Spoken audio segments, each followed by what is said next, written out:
Hello students, GPM school online channel में आपका स्वागत है। मैं हूं Suraj Sharma. Class 9th chapter number 3 कल पूरा हो गया था। आज चैप्टर नंबर 4 लेके आए हैं। बड़ा इजी सा चैप्टर है, linear equation in two variable. यहाँ का क्या होगा, एक लीनियर इक्वेशन का मतलब है एक बिल्कुल सीधी जाने वाली लाइन। एक सिंपल लाइन होगी, कई लाइन आपको पता है। एक तो ये आपका बिल्कुल सीधी लाइन, एक ऐसे मुड़ने वाली लाइन होती है। इस तरह की जो लाइन होती है उनको लीनियर लाइन बोलते हैं। आगे वो लाइन टू वेरिएबल, वेरिएबल का आपका जो एक्स होता है उसको वेरिएबल होता है। अगर अकेला एक्स है तो एक वेरिएबल है, और अगर एक्स और वाई है तो टू वेरिएबल है। अगर इस तरह से आप कोई भी इक्वेशन बनाते हो तो ये टू वेरिएबल में इक्वेशन बोली जाती है। तो इस तरह की इक्वेशंस के ऊपर आज अपन पढ़ने वाले हैं। तो ध्यान से देखना, 4.1 एक्सरसाइज बिल्कुल इजी और छोटी सी एक्सरसाइज है। कहता है the cost of a notebook is twice the cost of a pen. कहता है नोटबुक की जो कॉस्ट है वो पेन की कॉस्ट से ट्वाइस है। Write a linear equation in two variable to represent the statement. तो इस स्टेटमेंट को रिप्रेजेंट करने वाली इक्वेशन बताइए। जैसे भी एक इक्वेशन बनाई थी अपन ने, x प्लस वाई इज इक्वल टू 5। तो कहता है इसकी क्या इक्वेशन बनेगी फिर। तो हम लेट कर लेते हैं, let the cost of a pen x, इसी तरह let the cost of a notebook y।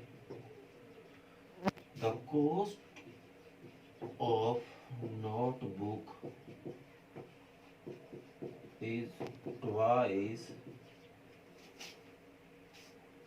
the cost of a pen। मतलब जो नोटबुक की कॉस्ट है पेन की कॉस्ट से डबल है, दुगनी है। तो नोट ये आपका पेन है, ये आपका नोटबुक है। मैं दोनों को इक्वल रख रहा हूँ, हालांकि आपको पता है इक्वल नहीं है। मान लेते अगर ये 10 रुपीज की है तो ये 5 का, तो हो गया ना इसका डबल। तो अब इन दोनों को अगर इक्वल करना हो तो इस पेन को अगर 2 से मल्टी कर दें अपन, क्योंकि ये अगर मान लो 10 है, ये सिर्फ एक एग्जांपल है, ये 10 है ये 5। अगर दोनों को इक्वल करना है तो इसको 2 से मल्टी कर दो, इक्वल हो जाएगा। मतलब जो छोटा है उसको 2 से मल्टी कर दो, या बड़े को 2 से डिवाइड कर दो, तो भी एक ही बात बोली जाती है। वो होना एक ही है, डिवाइड वाला आना इधर ही है। तो छोटे को 2 से मल्टी कर दिया। अब ये दोनों आपस में इक्वल हो गए। अब इक्वेशन बनानी है तो इस y को इधर लाओ, तो प्लस का y इधर आके माइनस का y इज इक्वल टू 0। तो ये आपकी एक लीनियर इक्वेशन होगी जो कि दो वेरिएबल में है। अब आपको वही बात पता कैसे चला, ये लीनियर, ये बिल्कुल सीधी जाएगी। जब x और y अगर सिंगल सिंगल पावर में हो तो एक लीनियर ही इक्वेशन होती है। इस बात का भी ध्यान रखें। अगर ये सिंगल सिंगल पावर में है तो लीनियर इक्वेशन है, अगर इनकी पावर ज्यादा हो तो इक्वेशन कुछ और हिसाब से बनती है। आगे है क्वेश्चन नंबर 2। छोटी सी एक्सरसाइज है, बस ध्यान से देखना है आपको।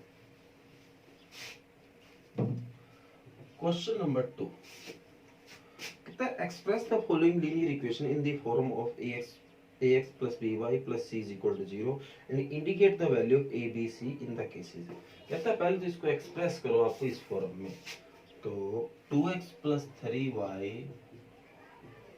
is equal to 9.35, 5 के ऊपर बार है, कंजुगेट है। सबसे पहले आपको कन्वर्ट करना है, convert in ax plus by plus c is equal to 0 form. इस फॉर्म में आपको कन्वर्ट करना है। मतलब पहले x होना चाहिए, फिर y होना चाहिए, फिर c जो इसने इधर दे रखा इधर लिया। तो 2x प्लस 3y प्लस का इधर आके माइनस का 0.35 इज इक्वल टू 0।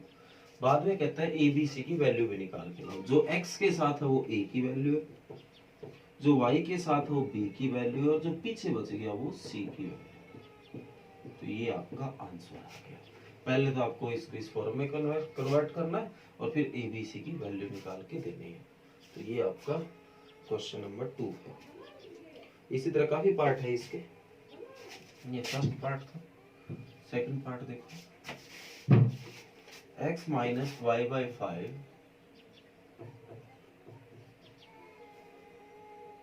माइनस 10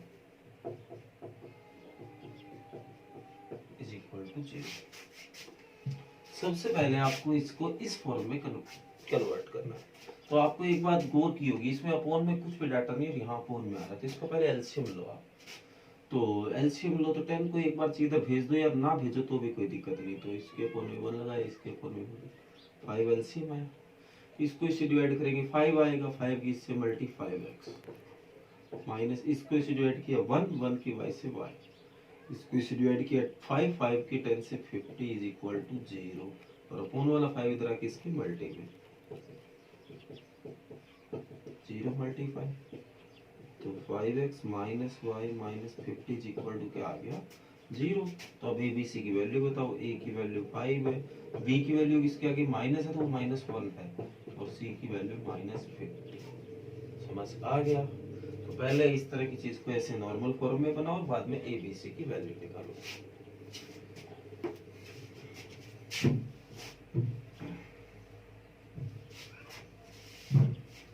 आगे देखो x बराबर 3y, अगर सीधा ये आ जाए तो इस 3y को इधर ले आओ क्योंकि x y सारे इधर बोले बराबर 0। अब a की वैल्यू x के साथ वाला 1, अब इसके साथ कुछ नहीं है तो 1 तो होता ही है। b की वैल्यू -3, अब c दिखाई नहीं दे रहा तो 0। तो ये आपका क्वेश्चन का आंसर। अगर मान लो या x होता ही नहीं तो a की वैल्यू 0 हो जाती है। ओके कर लोगे, समझ आ गया। जैसे कि एक क्वेश्चन और है 5 इज इक्वल टू 2x,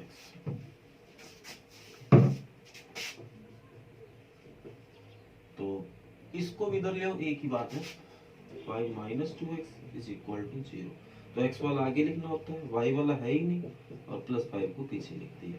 तो ये होगी इस फॉर्म में, तो a की वैल्यू -2, b की वैल्यू b होता है y के साथ वाला, y है ही नहीं तो 0 और c पीछे वाला। समझ आ गया। ओके कर लोगे। तो 4.1 एक छोटी सी एक्सरसाइज है, 2 ही क्वेश्चन है, पार्ट है उसके काफी, तो सारे के सारे आज कर लेना। और चैनल को अगर सब्सक्राइब नहीं किया है तो सब्सक्राइब करो ताकि मेरे द्वारा बनाई गई वीडियो आप तक पहुंचे। ये सब्सक्राइब कर दोगे तो आपके जैसे मैं वीडियो बनाया करूँगा वो अपने आप आपके पास पहुंच जाएगा। Thank you.